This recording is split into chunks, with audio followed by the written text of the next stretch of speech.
Jocko had not only fallen, no, he had crashed through the neighbor's wet bar, which my sources tell me is a bar or counter equipped with running water and a sink for serving alcoholic beverages in a home environment. And Jocko had completely obliterated this thing. It was like a dinosaur had stepped on it, just went pfft.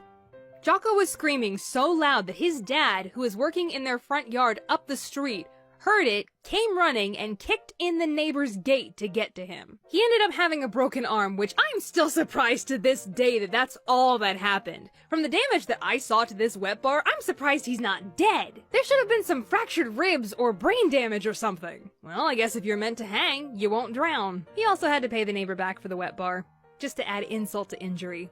Rolling on with the theme of breaking things, my sister and I actually did the childhood cliche of breaking a window with a baseball. You thought that opening skit was just a witty farce, huh? No, actually happened. My sister and I were in the backyard, playing baseball with the neighborhood kids. Big surprise there. I was pitching, she was batting, I tossed her the ball, she hit it veered off to the right, and crashed right through my parents' bedroom window. And everyone in that backyard, except Rachel, hit the deck. My parents came racing outside and found my sister standing there with bat in hand, completely flustered.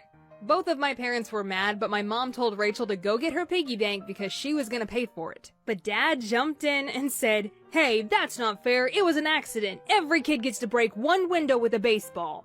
Yeah, that was my dad for you. He never forgot what it was like to be a kid, so he wanted the most fulfilling childhood for us, including all of the classic mistakes like breaking a window with a baseball. So now I gotta tell one on me. About time, I suppose. When I was about 9 and should have known better, I'd sometimes pass the time in the backyard by taking an old fence post, laying it over the side of our raised garden beds, and jumping on the end of it, launching an array of different materials into the air. Rocks, pebbles, grass, sticks, anything. This is what we did before we had the internet, kids. One day I really wanted to launch a ball off of my makeshift catapult, but there was a problem. The ball would roll off of the fence post before I could launch it.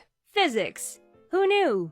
And in order to complete my little experiment, I needed an assistant.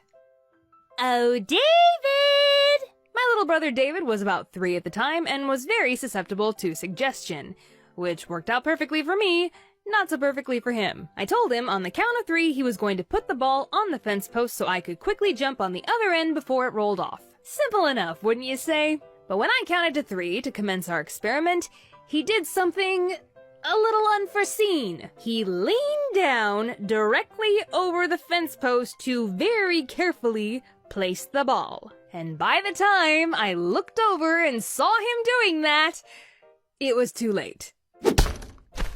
My entire weight came down and the fence post smacked him right in the face. Well, I'm dead. I bequeath everything to my Teddy Ruxpin. David rightfully screamed at the top of his lungs and ran inside to Mom and Dad, who were not happy at all. David's whole face swelled up and there was a puncture wound on his cheek that was maybe an inch away from his eye, and he still has a scar there to this day. I got in a lot of